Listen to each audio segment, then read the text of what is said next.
अपनी मनचाही चीजों को कैसे पाएं? क्या आप मन की शक्ति का अपनी मनचाही चीज को साकार करने के लिए उपयोग कर सकते हैं? क्या आकर्षण का नियम असली है? एक भक्त की इच्छा कैसे श्रद्धा के जरिए साकार होती है? सद्गुरु इन सब सवालों का जवाब देते हैं। मन की शक्ति। सद्गुरु लोग जीवन में जिस भी चीज की आकांक्षा करते हैं, चाहे वह कारोबार को बढ़ाना हो, कोई घर बनाना हो या कुछ और हो, पहले यह विचार पैदा होता है, मैं यह चाहता हूं। एक बार जब यह विचार आता है, तब ज्यादातर लोग अपनी ऊर्जा को कार्य के जरिए उस चीज की ओर लगा देते हैं और उसकी ओर काम करना शुरू कर देते हैं। अगर उनका कार्य पर्याप्त प्रभावशाली है, तो उनका विचार एक हकीकत बन जाता है।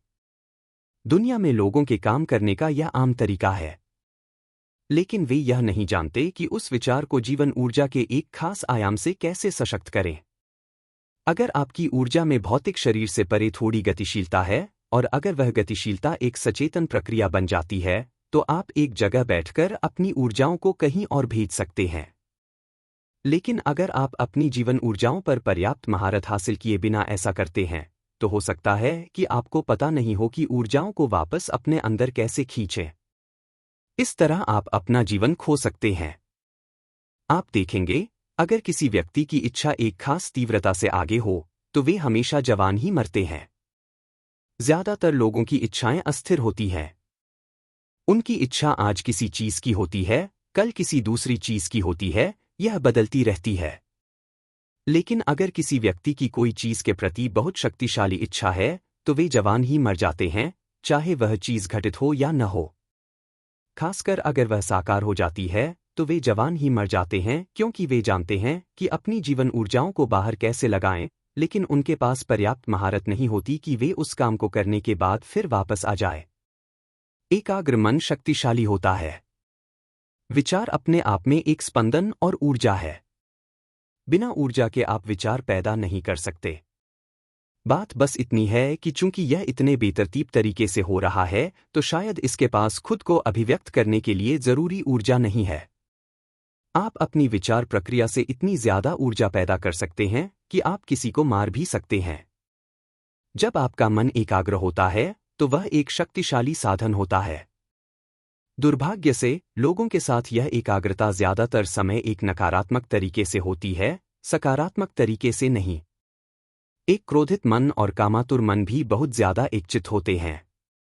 इसीलिए भारतीय संस्कृति में बच्चों को हमेशा चेतावनी दी जाती है, जब तुम गुस्से में हो तो किसी के लिए कुछ भी नकारात्मक मत कहो, क्योंकि अगर आपका मन क्रोध से एकचित्त बन गया है, तो वह खुद को अभिव्यक्त कर सकता है। चलिए विचार पैदा होने की प्रक्रिया पर गौर करते हैं। क्या आपका विचार सचेतन है, या वह बस उन लाखों चीजों का परिणाम है जो आपके मन में चल रही हैं? जब आपका विचार अचेतन होता है, तो ज्यादातर समय वह मानसिक दस्त जैसा होता है। उस पर कोई काबू नहीं रहता। वह बस भटकता रहता है, क्योंकि पुरानी सामग्री अंदर भरी है। यह बिल्कुल वैसा है, आपके पेट में खराब खाना जितना ज्यादा होगा, उतने ज्यादा आपके दस्त चलते रहेंगे। जब आपको मानसिक दस्त हो रहे हों, तो आप उसे विचार नहीं कह सकते। एक औरत ने एक बार कुछ दोस्तों को खाने पर आमंत्रित किया।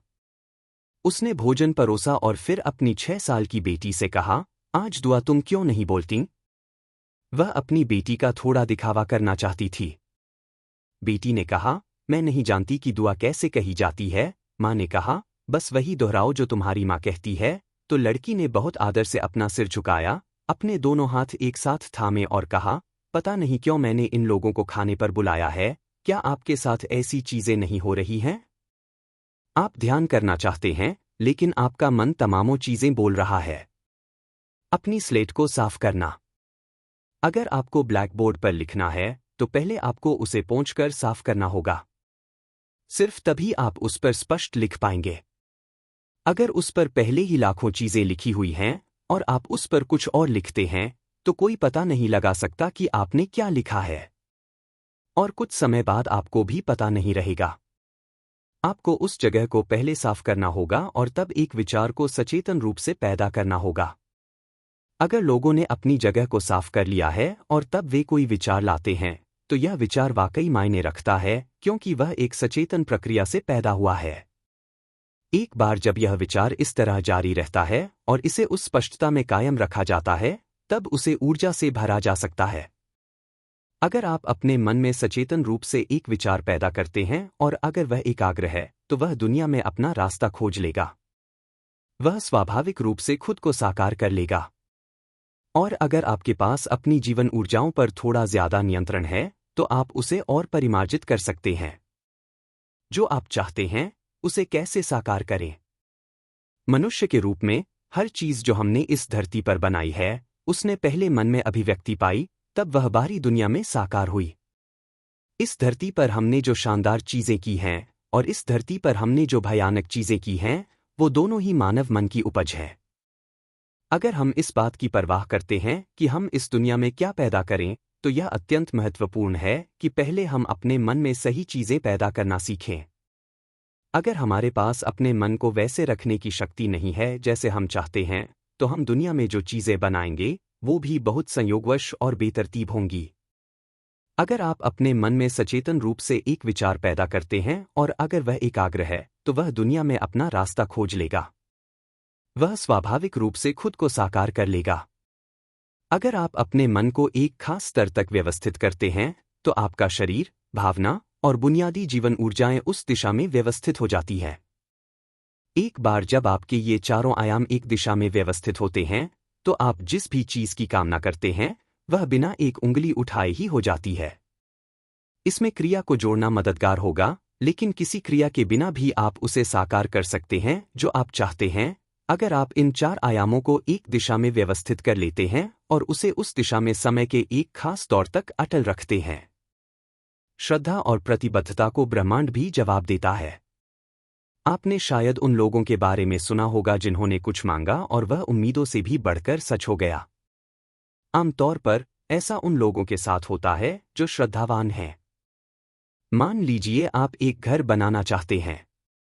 अगर आप सोचना शुरू करते हैं, अरे, मुझे घर बनाने के लिए 50 लाख चाहिए, लेकिन मेरी जेब में मेरे पास सिर्फ 50 रुपए हैं, संभव नहीं है, संभव नहीं है, संभव नहीं है। जिस पल आप सोचते हैं, संभव नहीं है, आप यह भी सोच रहे हैं, मैं इसे नहीं चाहता। अगर आप खुद का नियंत्रण अपने हाथ में ले लेते हैं, तो अब आप अपनी खुशी की खोज नहीं करते, आप किसी चीज को लेकर तनाव में नहीं होते, आपके सिर पर कोई तलवार नहीं।